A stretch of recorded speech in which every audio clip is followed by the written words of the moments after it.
Hola, buenos días a todos. En primer lugar, quiero agradecer la invitación a estas charlas del Instituto Pascual. Mi charla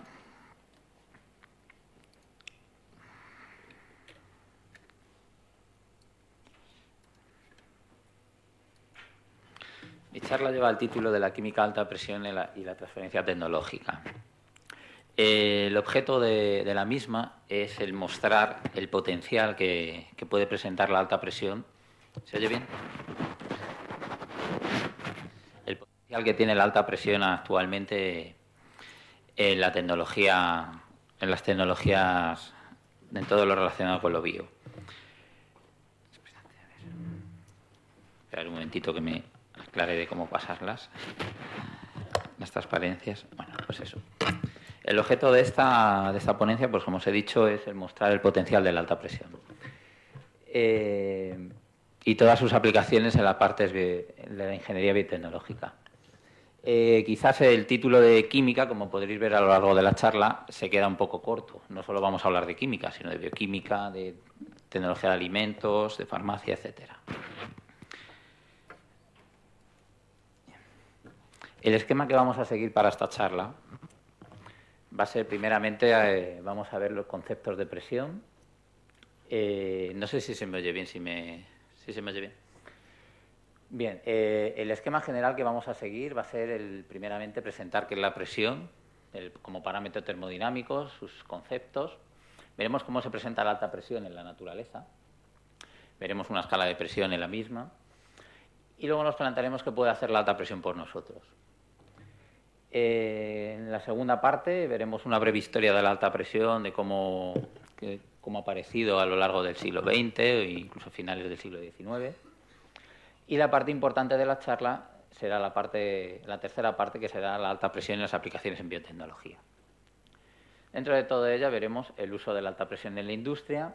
Nos pararemos de una manera más amplia en ver qué es el procesado por alta presión hidrostático. Veremos una serie de aspectos a tener en cuenta para ver cómo actúa la alta presión y para entenderla mejor cómo actúa macroscópicamente y microscópicamente en los productos. Veremos cómo afecta la alta presión en las biomoléculas y cómo afecta a los microorganismos. Para terminar este bloque veremos las aplicaciones biotecnológicas de la alta presión.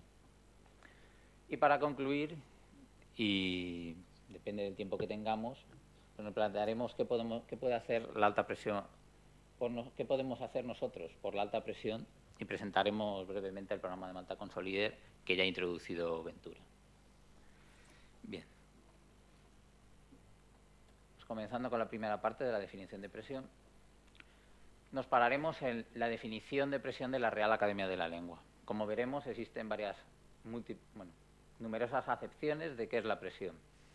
La presión osmótica, la presión atmosférica, hay muchos conceptos de presión, pero el que nos interesa a nosotros es el segundo, el de la presión como magnitud física que expresa la fuerza ejercida por un cuerpo sobre la unidad de superficie.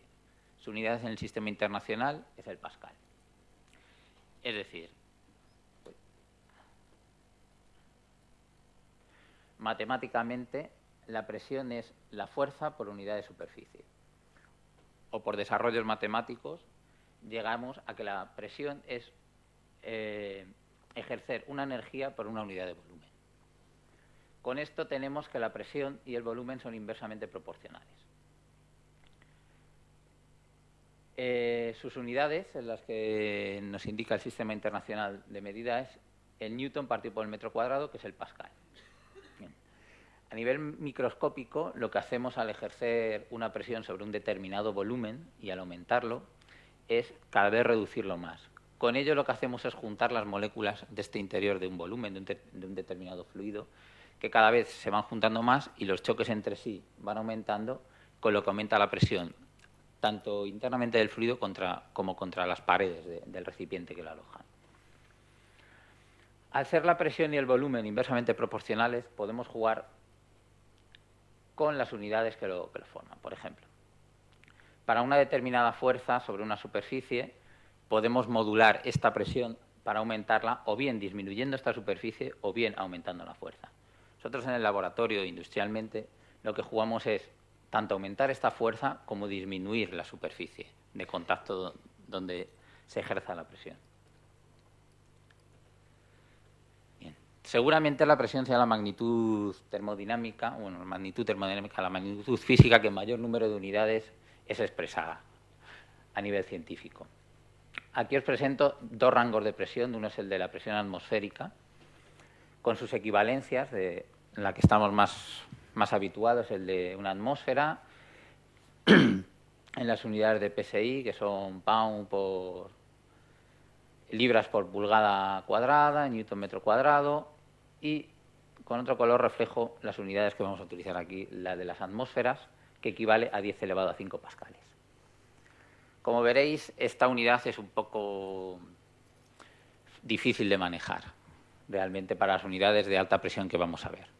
Por esto presento aquí otra escala de equivalencias superiores, la de una atmósfera, que es equivalente a 1 kilobar. O sea, realmente una atmósfera viene a ser un bar, para presentar que realmente en las unidades y en el margen de magnitudes que nos vamos a mover en la alta presión son los megapascales, del orden de los 100 megapascales. La presión es de vital importancia tanto a la formación de la Tierra, de los planetas, como del universo. Eso vamos a presentar una escala de presión de cómo se presenta la naturaleza. La presión a la que estamos habituados y a la que vivimos normalmente es a la presión atmosférica, que es la de una atmósfera que equivale a los 10 elevado a 5 megapascales, o exactamente a 101.325.000 pascales, que es la presión atmosférica que tenemos a nivel del mar, en los deltas de los ríos, etcétera. En la naturaleza también se nos presenta muy comúnmente presiones inferiores a esta magnitud, como es, por ejemplo, en la escalada a los montes. Por ejemplo, el monte Everest, tenemos que la mitad de la presión atmosférica la tenemos a mitad de subida del monte Everest, que sería...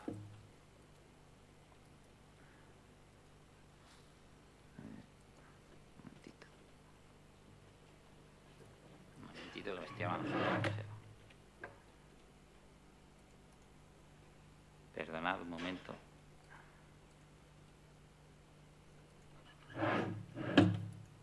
Bien, estábamos con las presiones que son inferiores a la presión atmosférica. Hemos dicho que a mitad de subida, por ejemplo, de ascenso al monte Everest, tenemos la mitad de la presión atmosférica.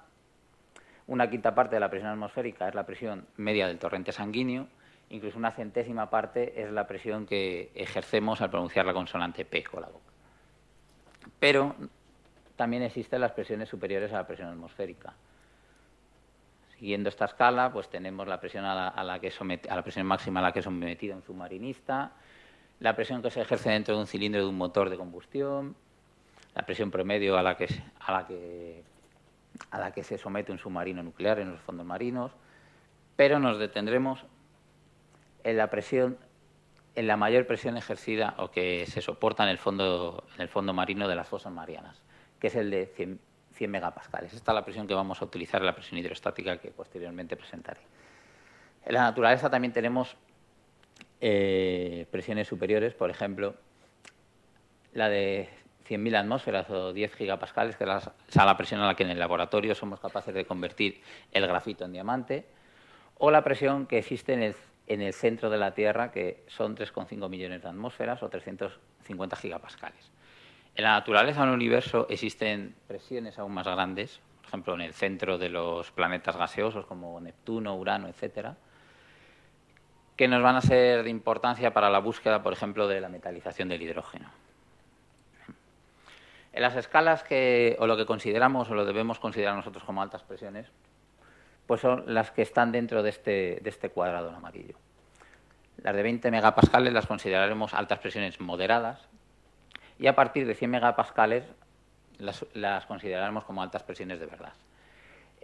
Nosotros somos capaces de conseguir estas altas presiones en el laboratorio a partir de celdas de gran volumen, de maquinaria como esta que presentamos aquí, para obtener del orden de los 100 megapascales, o si nos vamos ya para el rango de los gigapascales o para intentar emular la presión en el interior de la Tierra, utilizamos celdas de alta presión de diamante, de Junkers de diamante, células DAC, que consisten en que enfrentamos la punta de diamantes truncados para generar presión entre estas superficies, alojando en su interior las muestras, llegando al orden de presiones pues, como las del centro de la Tierra.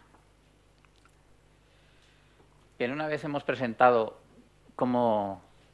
dónde aparece la alta presión en la naturaleza, pues podemos preguntarnos qué puede hacer la alta presión por nosotros. A día de hoy, la alta presión se presenta de una manera multidisciplinar en numerosas ciencias. Por ejemplo, en los alimentos, como todos vosotros sabéis, para la conservación de los mismos. Se está empezando a aplicar también para la esterilización de fármacos. En medicina, para crear nuevas vacunas o nuevos protocolos de generar vacunas. En química, para la síntesis de materiales, de nuevos compuestos tratados por alta presión. En la física, para la utilización o para el estudio de los parámetros termodinámicos. En geología, para el estudio de las capas internas de la Tierra, que nos puede ser útil, por ejemplo, para la predicción de terremotos. En astrobiología, para el estudio de bacterias extremófilas y mesófilos, que pueden estar presentes en fondos oceánicos, bueno, tanto en fondos oceánicos no muy profundos, y en las capas permanentes de hielo de los polos. Y en matemáticas para el estudio del diseño de celdas, etcétera. Bien, pasamos a la segunda parte para presentar una breve historia de la alta presión para ponernos en materia. La puesta en el escenario científico de la alta presión es relativamente reciente si lo comparamos con el de la temperatura. La alta presión se empezó a estudiar la presión como parámetro termodinámico se empezó a estudiar en el siglo XVII por Pascal, pero como alta presión no aparecen los primeros estudios hasta finales del siglo XIX. Esto es debido a la complejidad de qué tipo de aparatos de medida, de celdas se tienen que utilizar para poder estudiar en profundidad la alta presión. Así, los primeros estudios los encontramos sobre el año 1882 a Amagat, que fue capaz de alcanzar los 300 megapascales a partir de una celda de pistón de peso muerto similar a la que actualmente se siguen utilizando. A él se pueden decir que realizó el estudio de los primeros fenómenos de alta presión. Pero realmente al que se considera como el padre de la alta presión es a Percy Bridgman, que comenzó su actividad a principios del siglo XX y durante toda su carrera y hasta su jubilación, hasta su retiro, llevó a cabo un ingente número de experimentos del orden de 700. Tantos que recibió el Premio Nobel de Física en 1946 debido a todos sus estudios de la alta presión. De todos estos estudios de Bridgman, realmente quien fue el mayor beneficiado a lo largo del siglo XX fue la ciencia de los materiales y la síntesis de nuevos compuestos. Por ejemplo, a presiones o ayudándose de presiones relativamente moderadas, Fritz Haber y Karl Bohr desarrollaron procesos de la síntesis del amoníaco combinando presión con temperatura y con catalizadores. Ambos recibieron el premio Nobel, respectivamente en 1918 y 1931, por el descubrimiento de la síntesis y por el desarrollo de esta técnica.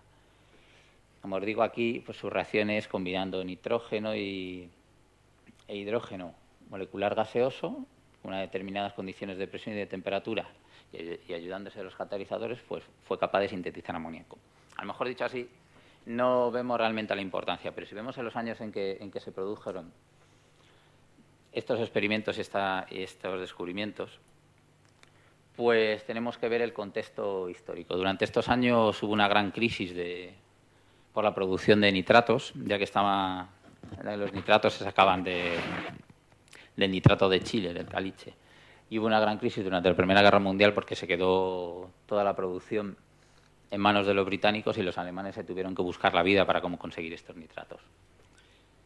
Otras síntesis de interés en las que apareció la alta presión son de pequeñas moléculas de bajo peso molecular, moléculas orgánicas como el metanol, cual se consiguió por reducción del CO2, combinando temperatura y altas presiones moderadas.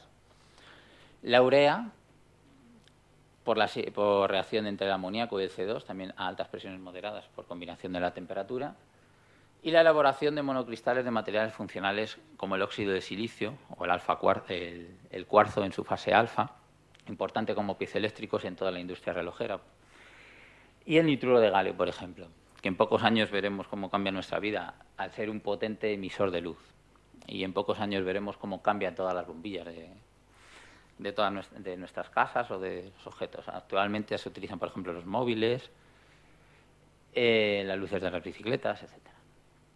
Pero realmente el mayor hito de la producción de un material por alta presión fue la síntesis del diamante, que tuvo lugar a mediados de la década de los 50. Esta síntesis tuvo lugar a partir del grafito, que por presión se convierte en carbono, a presiones del orden de las 100.000 atmósferas. El grafito y el carbono pues no son más que alótropos polimorfos del carbono, en diferentes estructuras cristalizadas. A partir de este año, la producción mundial de diamante policristalino sintético pues creció, como podéis ver en esta gráfica. El gran beneficiado de esta síntesis fue la General Electric, que fue el que terminó teniendo la patente de esta producción y fue el que realmente hizo una gran cantidad de dinero con ella. Esta síntesis de material policristalino de diamante pues ha sido útil para crear nuevas herramientas de corte, para crear nuevas celdas, o como el material de corte para crear aceros para poder generar celdas de alta presión que puedan tener mayor volumen. Como caso curioso tenemos, pues por ejemplo, lo de la conversión de las cenizas de los seres queridos en diamante, que también es una ingente industria floreciente, sobre todo en Suiza y en Estados Unidos. Esto empezó pues primero convirtiendo las cenizas de las mascotas de la gente y luego ha pasado, como os digo, a la de los seres queridos. Pero bueno, lo que nos interesa en esta charla es la parte de la biotecnología. Las altas presiones en la biotecnología podemos decir que tienen más de un siglo de existencia. A finales del siglo XIX pues ya empezó a haber estudios la alta presión en carne, en leches, en frutas, numeración de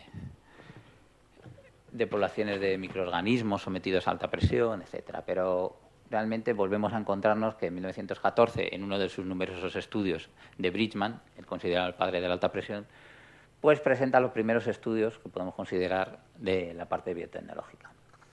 Por ejemplo, en su trabajo de 1914 de la coagulación de la albúmina por presión, en la que dice que si un huevo sometido a alta presión, a presión hidrostática, a temperatura ambiente, presenta una apariencia parecida al huevo duro. Como podemos ver aquí en la foto, el aspecto que tiene un huevo tratado a 100 grados durante 10 minutos es muy importante que dejemos claro que no solo afecta cuánta presión ejercemos sobre un producto, sino cuánto tiempo lo ejercemos. De tal manera que en esto, pues como os he dicho, es la presentación del huevo cocido durante 100 grados a 10 minutos o cómo se queda el aspecto de la yema del huevo, 40 grados, una temperatura relativamente baja, a 400 megapascales durante 10 minutos.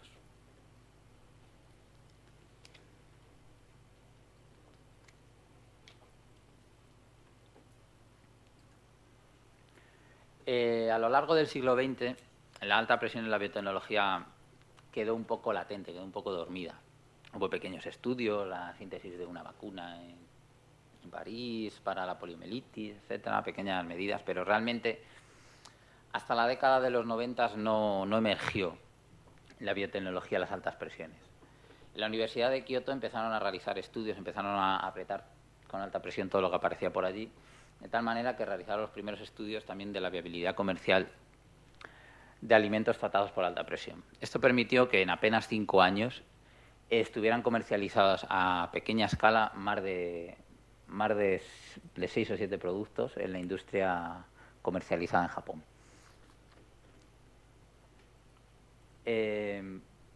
Esto fue debido a que durante todos estos años en los que la biotecnología pareció estar latente, aparecieron nuevos aparatos de medida, se consiguieron celdas de mayor volumen para poder realizar todos los experimentos. Fue como si se estuviera allanando el camino a la alta presión en biotecnología durante todos estos años.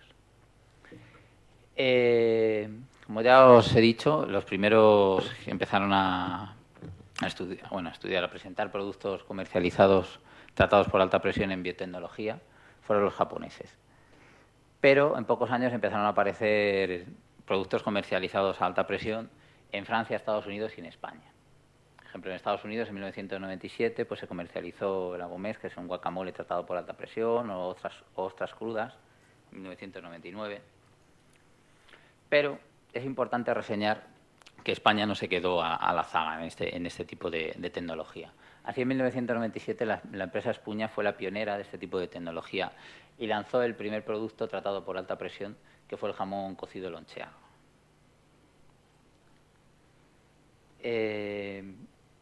Vista más o menos a una pequeña historia para ponernos en antecedentes, vamos a pasar al bloque importante de mi charla, que es el uso de alta presión en las aplicaciones biotecnológicas. Espero que hayamos por lo menos presentado qué es la presión y qué consideramos alta presión. Y ahora vamos a ver realmente qué va a hacer la alta presión por nosotros en biotecnología.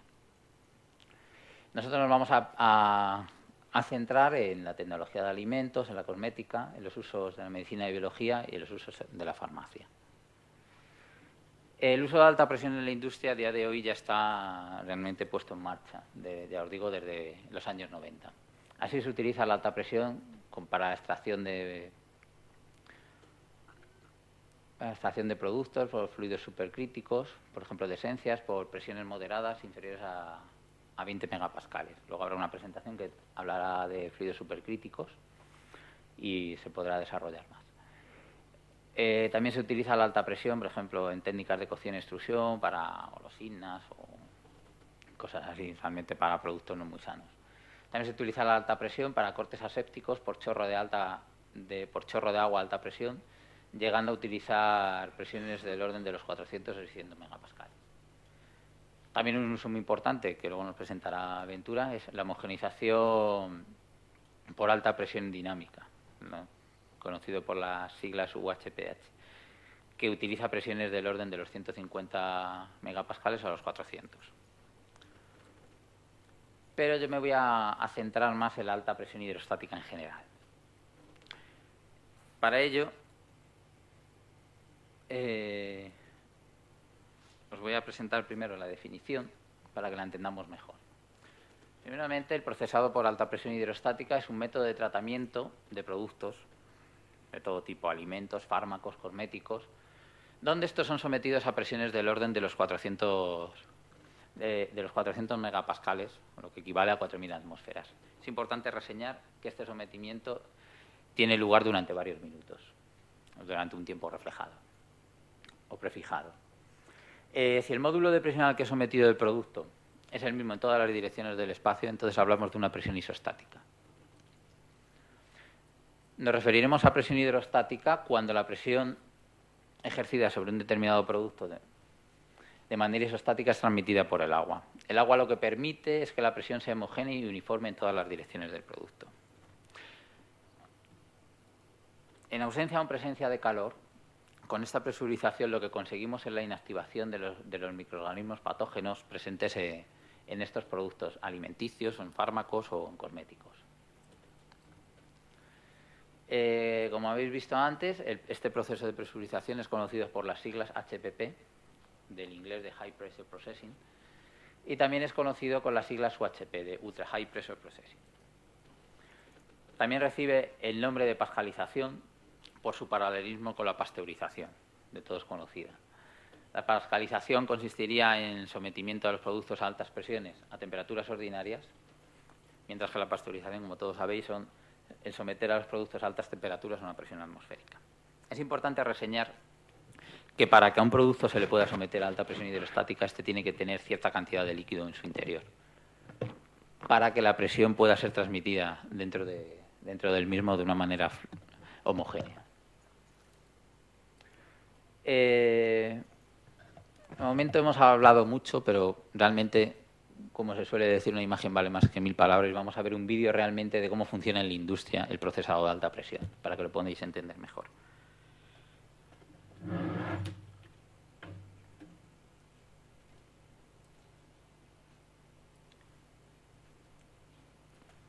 me lo tenía aquí abierto, pero...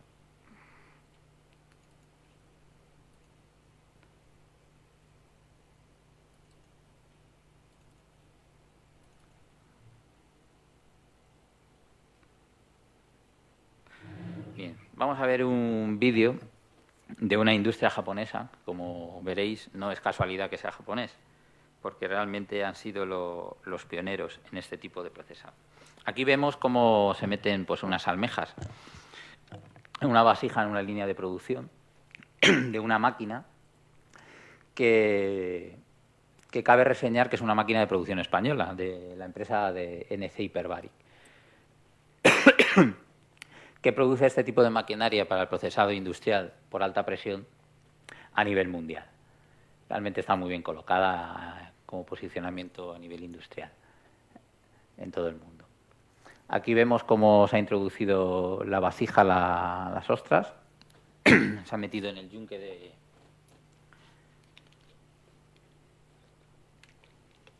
Perdón. En el yunque de la máquina, y como por el procesado hidrostático de alta presión, pues han salido las almejas realmente medio cocinadas, por así decirlo. Lo que ha ejercido la alta presión... Voy a parar un momentito antes de pasar. Este vídeo es un vídeo del YouTube, os lo he acortado, dura unos 10 minutos, os lo he acortado para que realmente verlo interesante. Por ejemplo, las ostras, lo que hemos visto, si volvemos para atrás, es como la alta presión ha inducido el músculo, ha inducido a que el músculo abductor de la almeja se haya soltado. Como vemos, con qué facilidad se suelta la carne del bivalvo. Aquí vemos a ver cómo se somete a una langosta también a alta presión. Como vemos, se introduce viva en la vasija, en la línea de... Se mete la línea de la línea de la máquina, va a parar a una vasija donde se va a introducir. Ahora veremos un esquema de cómo funciona realmente. Vemos cómo la langosta ha salido de la máquina tras el sometimiento hidrostático y realmente ya está muerta, pero vamos a ver cómo su carne es fácilmente desplegable de las paredes.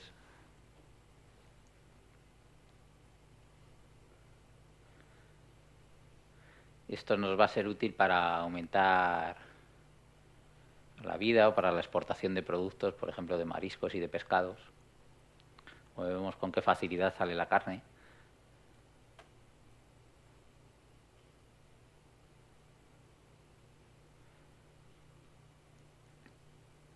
Tanto de las antenas como de cualquier parte del animal, del crustáceo.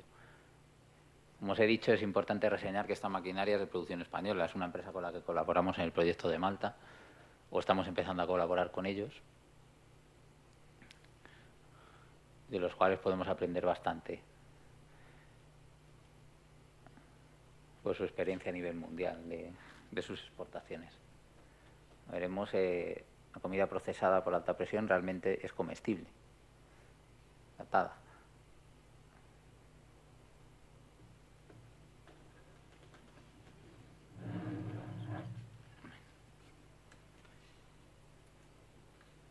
Bueno, por lo menos el vídeo que nos sirva para ver cómo funciona, para no tantas palabras. Bueno, pues aquí os presento el esquema realmente de lo que ha sucedido dentro de la máquina. Primeramente hemos tenido la carga del producto, donde un producto no procesado ha introducido una vasija, que ha entrado en un recipiente, una celda de alta presión, donde a través de un tanque de agua se ha introducido este fluido dentro del recipiente, y este ha sido cerrado por unos tapones que han sido presurizados, y se ha intensificado la presión en el interior a través de este agua exterior también. Esto se ha sometido a esta presurización durante unos minutos y ha salido el producto procesado, como hemos visto, a la langosta o a los bivalvos. Aquí tenemos unas cuantas fotos de maquinaria, por ejemplo, de NC Hyperbaric, de sus líneas de carga, y de cómo es útil, por ejemplo, para el loncheado de jamón donde productos ya envasados son introducidos en estas máquinas para llevar a cabo su esterilización por alta presión hidrostática. En principio podemos decir que existen 3 líneas de productos donde ya están comercializadas la alta presión. Muchos de vosotros ya los conoceréis. Por ejemplo, la línea de los pescados y mariscos, como hemos presentado en el vídeo, en las que estos productos son sometidos en vivo, si nos referimos a crustáceos, a bivalvos, en vivo a presiones de 400 megapascales a 600 megapascales durante 1 o 5 minutos. Con ello inducimos a la apertura de los bivalvos, como las ostras, las almejas, por relajación de sus músculos aductores, como hemos visto antes, y es fácil extraer su carne. Lo importante es que no necesitan cocción y están aptos realmente luego para su cocción. Lo que hace la alta presión realmente en los pescados y mariscos es alargar su vida útil. Otra línea de productos donde está comercializada a día de hoy ya la alta presión hidrostática son los productos cárnicos, como loncheados, por ejemplo, los productos que se usan en los sándwiches de rodilla, o este tipo de prosciutto, que no deja de ser un tipo de jamón, donde también son procesados por 400 a presiones del orden de las 400 y las 600 megapascales durante de 1 a 5 minutos. Y con ello lo que se consigue con la presión hidrostática, con la alta presión hidrostática, es la reducción de la contaminación microbiológica y de patógenos. Una tercera línea de productos donde se utiliza esta presión pues también son las frutas y verduras. En ello lo que permite es el desarrollo de alimentos más saludables y que se mantenga su riqueza en vitaminas, antioxidantes, compuestos antimutágenos, alargando también su vida útil. Bien. Pues una vez hemos visto qué es la presión, qué es la alta presión, cómo se presenta en la naturaleza y cómo se utiliza industrialmente, vamos a pasar a verlo cómo afecta microscópicamente. Primero vamos a ver cómo afecta la alta presión a las biomoléculas. Para ello, primero vamos a considerar una serie de aspectos que tengamos en cuenta para poderlo entender mejor. Primeramente es el principio de Pascal, el cual afirma que la presión aplicada sobre un fluido contenido en un recipiente se transmite por igual en todas las direcciones y en todas las partes del recipiente. Es decir, que si nosotros cogemos una botella con un fluido dentro, como es el agua, y la apretamos a través de su superficie, esta presión es transmitida a través de todo el fluido y este fluido a la vez las transmite a las paredes del recipiente. Un segundo aspecto a tener en cuenta es el principio de Le Chatelier, el cual nos enuncia que los fenómenos que acompañan a una reducción de volumen son favorecidos por un aumento de la presión y viceversa. Por ejemplo, lo que hemos visto antes de la síntesis del amoníaco. Tenemos nitrógeno e hidrógeno, una reacción y le ejercemos presión, este equilibrio se desplaza hacia la formación del amoníaco, ya que sigue el efecto de la reducción de volumen. Un tercer aspecto que tenemos que tener en cuenta para entender mejor cómo funciona la alta presión hidrostática es sobre el diagrama de fases del agua. Como todos sabéis, el agua se presenta en estado gaseoso, en estado líquido y en estado sólido. En esta gráfica vemos las fases de la fase líquida del agua y sus fases sólidas del hielo. Es importante, como todos sabéis, reseñar que a temperatura atmosférica el agua pasa a estado hielo en fase 1, pero es una fase de hielo que tiene un mayor volumen que el agua, es decir, tiene menor densidad, por lo que el hielo es capaz de flotar sobre el agua. Como vemos aquí en el iceberg o en un vaso de agua que tengamos hielo en su superficie, pues estos se quedan arriba. Y conforme se van congelando estos hielos, vuelven a pasar a la fase sólida, vuelven a recuperar el volumen propio del líquido. Pero lo importante que quiero reseñar es que si nosotros aumentamos la presión a por ejemplo, a 0 grados, aumentamos la presión, esta fase sólida no deja de estar sólida y se convierte otra vez a fase líquida. Es decir, a las presiones a las que nosotros sometemos la presión hidrostática, del orden de los 400 o 500 megapascales, a una temperatura moderada como la que tenemos ahora, el agua permanece líquido. Esto nos va a ser de gran utilidad para conseguir productos por debajo de su punto de congelación y mantenerlos en estado líquido, por ejemplo, para el mantenimiento de tejidos, etcétera. Un cuarto aspecto que tenemos que tener en cuenta es los tipos de interacciones presentes en la naturaleza entre los átomos y las moléculas. Así podemos, a grosso modo, distinguir entre tipos de interacción covalente, que son de altas energías de enlace, que son enlaces fuertes, y enlaces no covalentes. Como vemos aquí en esta escala, estarían en este orden de magnitud de energías de enlaces bajas. Son realmente tipos de enlaces de poca energía y fáciles de romper. Dentro de estos tipos de enlaces no covalentes, pues tenemos las repulsiones de Van der Waals, cargas dipolo-dipolo, puentes de hidrógeno, cargas de dipolo inducido, pero bueno, lo importante es que distingamos que la materia la mantienen unidas dos tipos de enlaces, los covalentes, que son fuertes, o los no covalentes, que son de carácter más débil, sin querer entrar en los enlaces metálicos, etcétera. Y un quinto aspecto, ya para enlazar directamente con cómo afecta la alta presión, por ejemplo, a las proteínas, son los niveles de organización de las proteínas. Así, todos sabremos que la estructura primaria de una proteína consiste en la secuencia propia de sus aminoácidos que forman la cadena polipeptídica. ¿Cómo se distribuye esta cadena polipeptídica, este esqueleto, con disposición espacial? Pues vamos a tener la estructura secundaria. Las más comunes son las de hélice alfa y la de hoja pegada betalamina.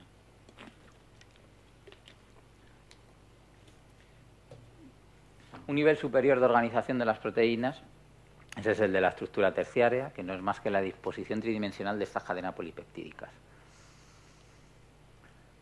Estas polipeptídicas completas. Estos monómeros pueden llegar a juntarse entre sí para crear un nivel superior de organización, que sería la estructura cuaternaria de las proteínas. Lo que quiero presentar es que realmente el nivel de organización de las proteínas influye mucho en qué volumen tiene una determinada proteína. Hay otros factores que van a influir en el volumen de las proteínas, como es su peso atómico, el tipo de átomos que conforman sus aminoácidos, las cavidades intersticiales que se quedan dentro de estas estructuras cuaternarias, el nivel y el nivel de solvatación al que se ve sometidas estas proteínas. De tal manera que una vez presentados estos aspectos y cuáles son los niveles estructurales de las proteínas, podemos decir que la alta presión afecta a las proteínas reduciendo el volumen, mientras que la temperatura provoca la rotura de las estructuras tridimensionales, como podemos ver en esta imagen, en este dibujo. A su vez, la alta presión no rompe los enlaces covalentes, pero como hemos visto, son de unas energías de enlace superiores, mientras que sí modifica los no covalentes. La temperatura podemos decir que rompe ambos, son procesos más energéticos. Un aspecto interesante también a tener en cuenta las proteínas es la denaturalización de las mismas. Si representamos en el plano estas curvas de potencial de energías de estabilización, de energías libres de Gibbs, tenemos que las proteínas, en su gráfica de naturalización, enfrentando la presión contra la temperatura, siempre tienen una forma característica de elipse. Dentro de estas paredes de esta elipse, la proteína se encuentra en su forma nativa. Más allá de estas condiciones de alta presión y de temperatura, la proteína se encuentra desnaturalizada, bien por rotura de enlaces o por desligamientos, etc. Es importante reseñar que esto es hablar de una manera muy general de las proteínas, pero realmente cada una es un mundo, dependiendo del número de monómeros que tenga, etc. De tal manera que, por ejemplo, la formación de fibras amiloides pues es un proceso de agregación y disgregación pues bastante complejo, en el que de una manera paradójica una determinada proteína puede llegar a desligarse a través de la presión o incluso a formar agregados también por altas presiones. Este es el ejemplo de las fibras amiloides, que son un tipo de proteínas anómalas que se producen en los seres vivos por creación de placas o precipitados extracelulares. Por ejemplo, de tal manera que una proteína que es sometida a alta presión puede llegar a tener un intermedio algo desligado, pero este también puede llegar a dirigir un equilibrio donde se convierta en un agregado o incluso llegar a formar fibras. Pero paradójicamente también por sometimiento, ya os digo, dependiendo, sin llegar a generalizar en proteínas, estas proteínas pueden llegar a desligarse y a formar lo que se llaman los molten globe, que son estructuras muy gelatinosas de proteínas y bastante viscosas. La formación de amiloides pues tiene especial interés, por ejemplo, en la formación de nanohilos o de soportes de nanoestructuras. Y también existen estudios por ejemplo, de la insulina, de cómo por altas presiones puede llegar a formar amiloides circulares. Esto nombro este pequeño ejemplo del amiloide circular de la insulina porque hay estudios en los que se dice que estos amiloides tienen características mecánicas similares a las que pueda tener la seda en su dureza o incluso al acero. Pasamos a ver otro tipo de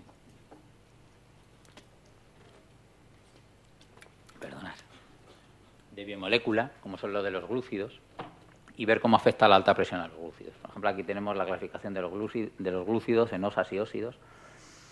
Y podemos decir que tanto los monosacáridos en su forma de aldosa o de cetosa, en su conformación lineal o de anillo de furano y de pirano, al estar estas moléculas estabilizadas por enlaces covalentes, las altas presiones apenas se van a ver afectados. No podemos decir lo mismo de los óxidos, en particular de los polisacáridos, ya que los oligosacáridos, al estar estabilizados por enlaces glucosídicos y ser enlaces covalentes, pues tampoco se les ve afectados. Para quien no esté más habituado a los glúcidos, pues por ejemplo, en las aldosas tenemos el ejemplo de la glucosa, de las cetosas, por ejemplo, de la fructosa, y en los oligosacáridos, pues glúcidos conocidos por todos como la sacarosa, la maltosa, la lactosa, etcétera. Pero realmente me voy a detener en un determinado polisacárido, como es el almidón, para ver cómo le afecta la alta presión. El almidón no es más que un azúcar con una estructura tridimensional formada por cadenas lineales de amilosa y cadenas ramificadas de amilopectina. Si vemos la imagen del almidón de trigo, de la harina realmente, del trigo, bajo el microscopio o luz polarizada, vemos que tiene una estructura de birefrigencia, una estructura cruciforme característica. Si este almidón es sometido a alta presión, como vemos aquí estamos a presión atmosférica, lo sometemos a alta presión de 400 megapascales, pierde esta estructura característica de la birefrigencia. Lo que hemos conseguido es un gel, una estructura particular, por haber roto la estructura tridimensional con la alta presión. Otro tipo de biomoléculas, y realmente las que podemos considerar que se ven más afectadas por la alta presión, son los lípidos. Independientemente de las muchas clasificaciones que se puedan hacer de los lípidos, de sampunificables, no sampunificables, simples, complejos, etcétera, nos vamos a detener en un determinado tipo de lípido, que son los lípidos de membrana. Por ejemplo, los fosfolípidos, como todos sabéis, tienen un carácter anfipático y un carácter bipolar, con una cadena hidrófila y una cabeza hidrófila y una cadena unida por enlace de puentes de hidrógeno. Lo importante de reseñar los fosfolípidos en disolución es que estos tienen unas determinadas estructuras muy parecidas o simplificando a la de los modelos de membrana. La alta presión es susceptible de que estas bicapas laminares pues pasen a determinadas fases cada vez menos fluidas. Por ejemplo, aquí vemos en esta gráfica cómo con temperatura podemos obtener tres tipos de estructuras de polimorfos de las capas bilipídicas de estos fosfolípidos. Pero es importante reseñar que con la presión somos capaces de encontrar nuevas estructuras, nuevas fases, de fase gel o fases más cristalinas, que no somos capaces de obtener con la temperatura. Ya hemos presentado pues, tipos de biomoléculas como las proteínas, los glúcidos, y los lípidos hemos visto que de mayor o menor medida se ven afectadas por la alta presión en mayor o menor grado. Pero tenemos otra serie de biomoléculas, como son las vitaminas y los nutracéuticos, que son resistentes a presiones hasta del orden de los 600-800 megapascales. Particularmente existen estudios sobre la tiamina, la riboflamina, el ácido fólico, el ácido ascórbico, la vitamina E y la A, en la que permanecen estas moléculas, en la que se muestra que son resistentes a estas temperaturas. Bueno, pues visto cómo afecta a las biomoléculas, la alta presión, estamos ya en disposición de ver realmente cómo afecta la alta presión a los microorganismos. Perdona.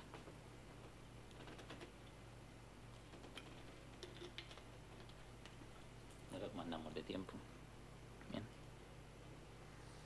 Bien.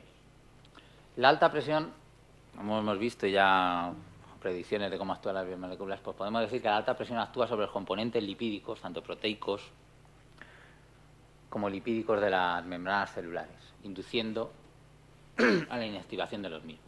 A su vez, la alta presión contribuye a la disminución de la fluidez de las membranas, atenuando el transporte activo entre los medios extracelulares e intracelulares. Con esto podemos hacer una escala de resistencia de alta presión en la que podemos meter microorganismos vivos o patógenos como virus o priones.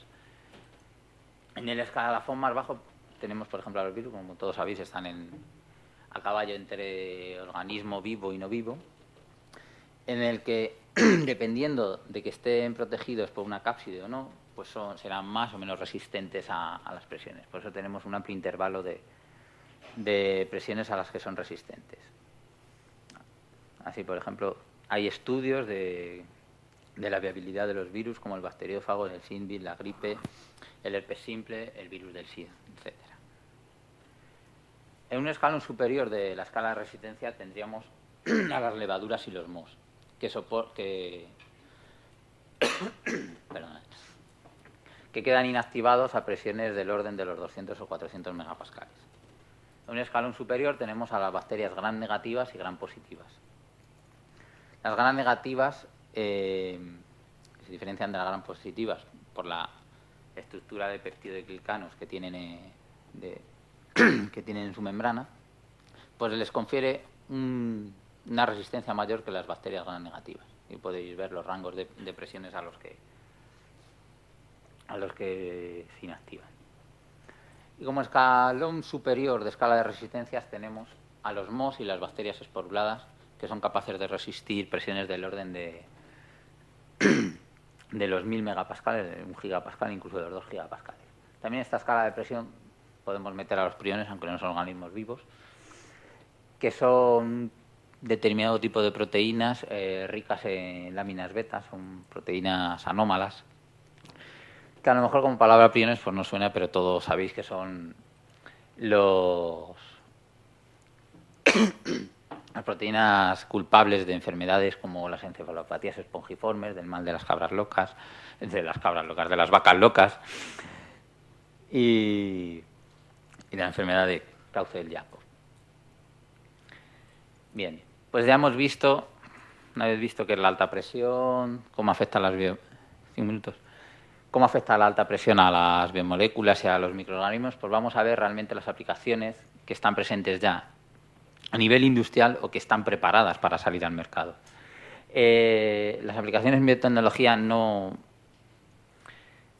quieren ser realmente una sustitución de otro tipo de protocolos de aplicaciones biotecnológicas, sino que simplemente lo que pretenden es crear nuevos procesos o complementar los ya existentes con temperatura o con otro tipo de productos bioquímicos, de reacciones químicas. Así, hemos visto cómo la alta presión ya está presente en los pescados industrialmente, en línea de productos como pescados, mariscos y productos cárnicos, frutas. Vamos a ir rápido, falta de tiempo. Pero existe una serie de aplicaciones que están, digamos, en la línea de salida para ponerse ya en el mercado a través de la transferencia tecnológica. Así tenemos la posibilidad de esterilizar moléculas terapéuticas por alta presión, sensibles a procedimientos muy energéticos como son el calor, las radiaciones ionizantes.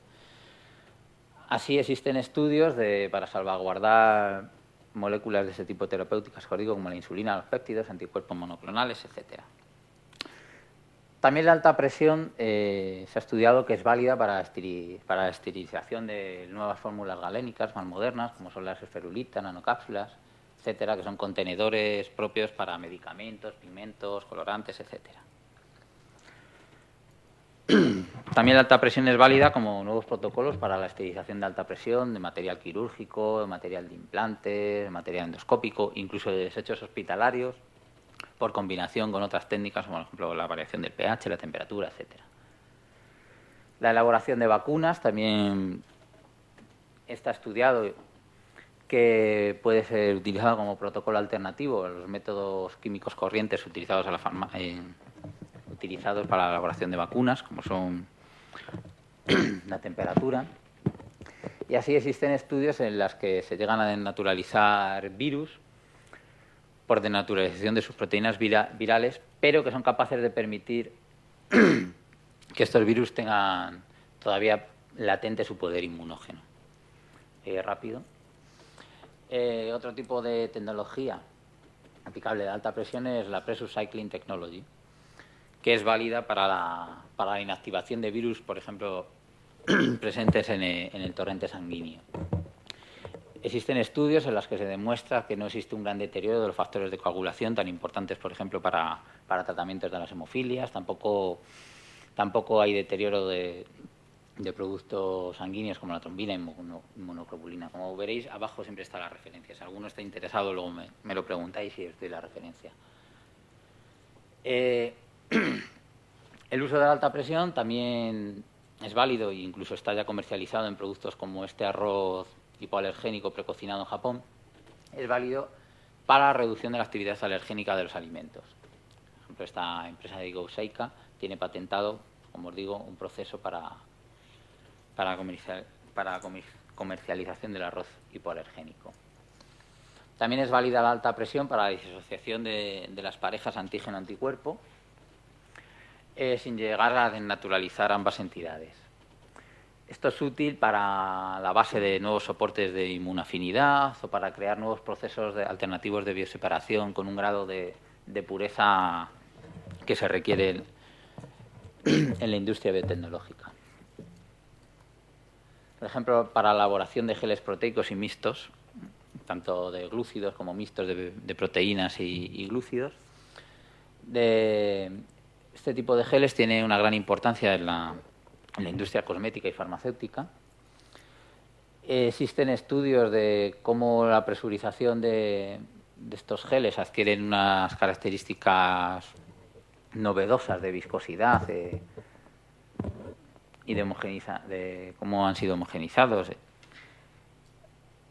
En particular existen estudios en derivados del ácido algínico y de los aginatos y de los carragenatos, que son pues dos productos utilizados de manera normal en industria farmacéutica y cosmética, como son utilizados como gelificantes, espesantes, estabilizantes, etcétera.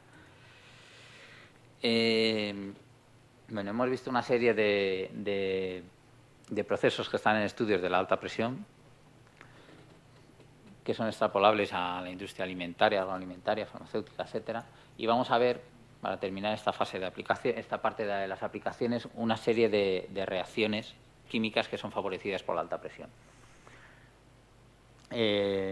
Las reacciones químicas en este tipo de biotecnología son importantes para llegar a modular por presión reacciones catalizadas enzimáticamente, llegando a sacar provecho de la especificidad de las enzimas, para crear, por ejemplo, reacciones químicas enantioselectivas en la búsqueda de un determinado enantiómero y evitar con ello reacciones de mezclas racémicas.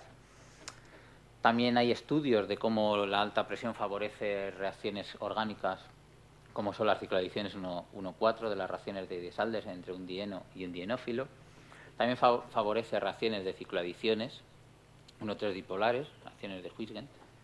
Como veréis, este tipo de reacciones se ven favorecidas por el principio de Le Chatelier. Existen otro tipo de reacciones también favorecidas, siempre buscando la enantioselectividad de estas reacciones para las proteínas, por ejemplo, que son las adiciones a dobles y triples enlaces. Existen otro tipo de reacciones orgánicas en las que ya la búsqueda de la enantioselectividad no es tan importante, que también pueden ser reacciones catalizadas, como son las alquilaciones y las acilaciones de Friedel-Crafts.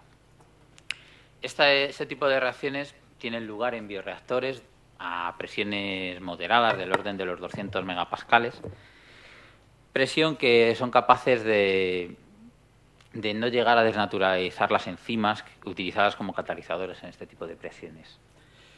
Bueno, con esto y por falta de tiempo, pues ya realmente vamos a acabar la parte de las aplicaciones y brevemente pues vamos a ver qué podemos hacer nosotros por la alta presión. Realmente, siguiendo el esquema de la transferencia tecnológica, pues nosotros como investigadores, en los centros universitarios, en los centros de investigación, realizamos nuestra labor de investigación que la traspasamos a la comunidad científica o a la sociedad en general a través de la publicación de los resultados. Esta investigación puede llegar a dar lugar a un tipo de invención que puede patentarse o puede pasar directamente al tejido industrial, a empresas ya formadas o a empresas de base tecnológica de nueva creación, con lo que se tiene que crear un feedback entre la investigación y los centros empresariales para una retroalimentación, ¿vale? Con este fin creamos el proyecto Malta Consolider, un proyecto de excelencia enmarcado de los proyectos Consolider. El programa Malta Consolider engloba a 11 grupos de investigación que tienen como fin el estudio de la materia a alta presión, tanto en la parte biotecnológica como en la parte de los materiales, astrobiología. Aquí tenemos los logotipos de los diferentes grupos. Cada uno está especializado en diferentes disciplinas. Por ejemplo, el grupo de aquí de Barcelona, vosotros estáis aquí englobados en la parte de biología, de tecnología de alimentos. Y existen otros grupos especializados en técnicas de medida, o por ejemplo el mío de la Universidad Complutense, en la creación de celdas de alta presión de diamante, celdas de diamante, en su diseño, etcétera. Y tampoco realmente me quiero enrollar mucho más para que podáis seguir disfrutando. Bueno, pues muchas gracias y nada, pasamos al siguiente ponente.